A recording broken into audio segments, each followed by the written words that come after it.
waktu SMK itu kan udah nggak ada pelajaran bahasa Arab, Pak. Tetapi di kuliah ini di Universitas Pesantren Tinggi Darul Ulum kita dituntut untuk belajar bahasa Arab. Nah, dari alasan-alasan tadi itulah kenapa kita harus belajar bahasa Arab. Nah, seperti itu. Oke, nggak perlu lama-lama lagi. Saya akan menyampaikan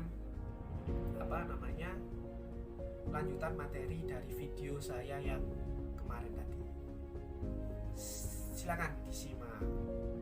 Terima kasih. Macam-macam muftada khobar.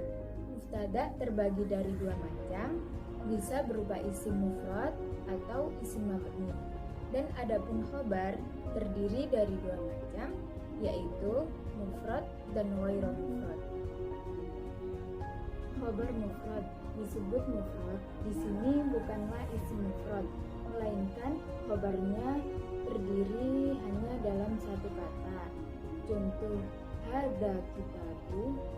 Dan khobar ghairu mufrad. Khobar ghairu mufrad terbagi ke dalam dua bagian lagi. Nah, yang pertama sibul jumlah dan yang kedua khobar jumlah. Nah, itulah tadi penjelasan dari teman saya Mbak Zami Zamzami mengenai macam-macam mubtada khobar. Nah, berikut ini saya akan menjelaskan mengenai muzakkar dan muannas. Nah, silakan disaksikan. Nah, untuk materi kedua ini kita akan membahas tentang pembagian ismun. Masih ingatkah apa itu ismun?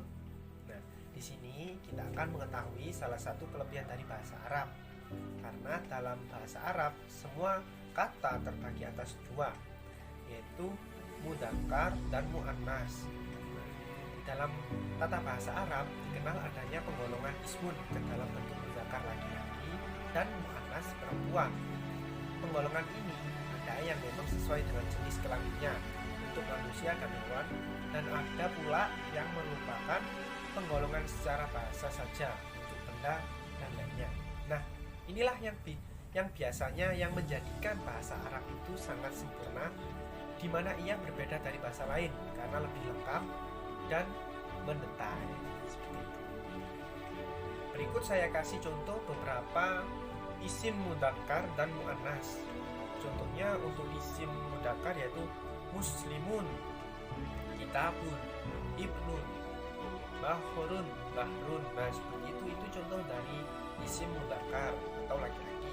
Nah, untuk contoh dari isim muannas yaitu muslimatun, bintun, maryam, bahratun, rihun.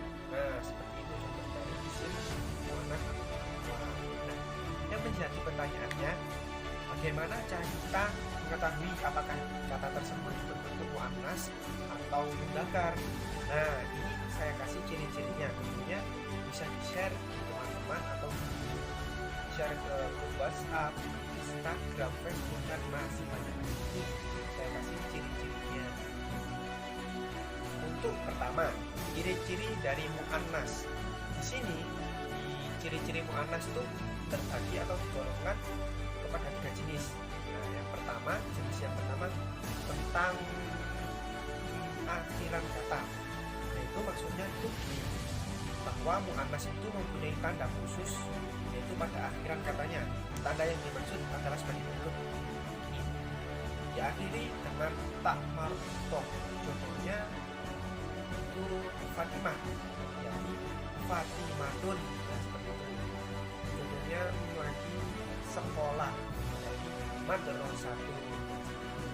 Itu contoh yang kedua, yaitu diakhiri dengan alif maksurah, yaitu seperti lambang ya katanya, contohnya Salma, atau yang lain itu manisan halwa. Nah, seperti itu. Terus contoh yang ketiga itu biasanya diakhiri dengan alif mahmudah. Nah, contohnya nama-nama asma'u, langit, sama'u. Nah, seperti itu. Contohnya apa? Ciri-ciri muannas seperti itu.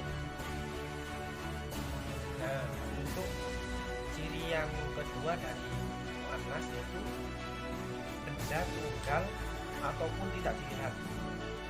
Itu maksudnya tuh gini, benda yang walaupun suatu kata tersebut tidak diakhiri dengan tanda seperti yang disebutkan di atas tadi, namun jika jumlahnya adalah tunggal atau satu-satunya di dunia ataupun benda tersebut tidak dapat dilihat oleh mata kita, maka ia digolongkan sebagai muannas.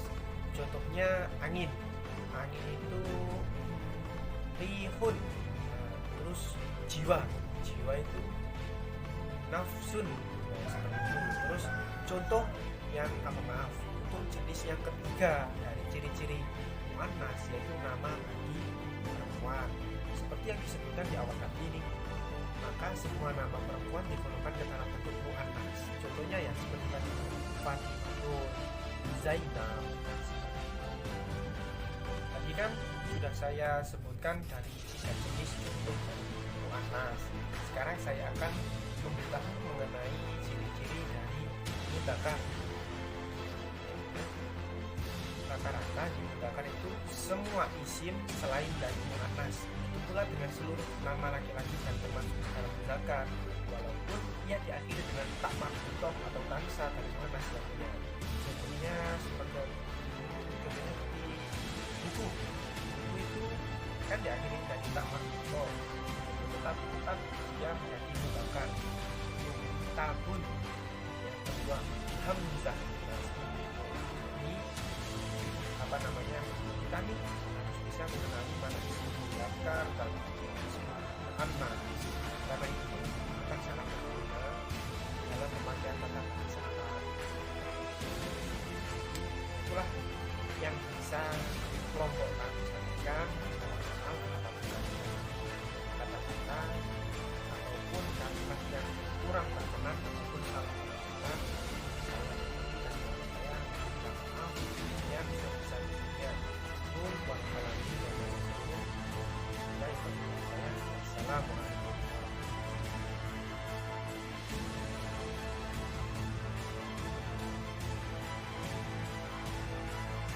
Di sini saya sedikit menjelaskan tentang contoh-contoh mubtada khobar dalam Al-Quran. Langsung saja yang pertama contoh mubtada khobar dalam Al-Quran yaitu terdapat pada ayat kedua surat Al-Fatihah yang berbunyi Alhamdulillah. Jika diterjemahkan dalam bahasa Indonesia yaitu artinya segala puji itu milik Allah. Alhamdulillah di sini berposisi sebagai mubtada, alasannya karena merupakan isim makrifat jatuh di awal kalimat. Alhamdulillah merupakan isim makrifat karena mempunyai isim yang ada alnya, alif, lam di depan. Sedangkan Allah adalah susunan jar majrur yang berfungsi sebagai khobar karena ia berfungsi sebagai mutimul faidah, fantasi dikasih arti itu atau adalah. Yang kedua, contoh mubtada khobar dalam surat Al-Baqarah. Di surat Al-Baqarah ayat 2 ada contoh mubtada khobar isim isyarah yaitu dalikal kitabul la raiba fi. Dalika di sini dalika adalah isim isyarah yang berkedudukan sebagai mubtada. Sedangkan kitabu adalah musyarun ialah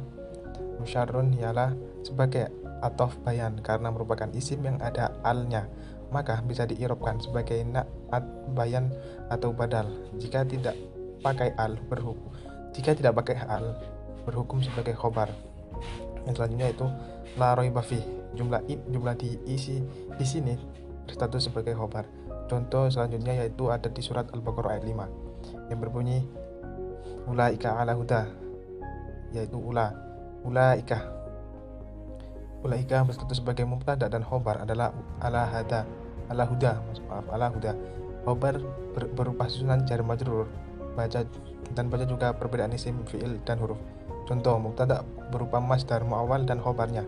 Mubtada sendiri dapat dibedakan menjadi dua, yaitu satu sahir dan ghairu sahir. Mubtada sahir adalah mubtada yang berupa isim seperti contoh di atas, sedangkan mubtada ghairu sahir adalah mubtada yang berupa masdar muawwal, contohnya di dalam surat Al-Baqarah ayat 184 yang berbunyi wa antasumu khairul lakum. Antasumu adalah masdar mu'awalah yang berkedudukan sebagai mubtada dan khobar. Adalah masdar mu'awalah, dan yang berkedudukan sebagai mubtada dan khobar adalah lafal khairu. Mungkin sekian dari saya, kurang lebihnya mohon maaf. Assalamualaikum warahmatullahi wabarakatuh.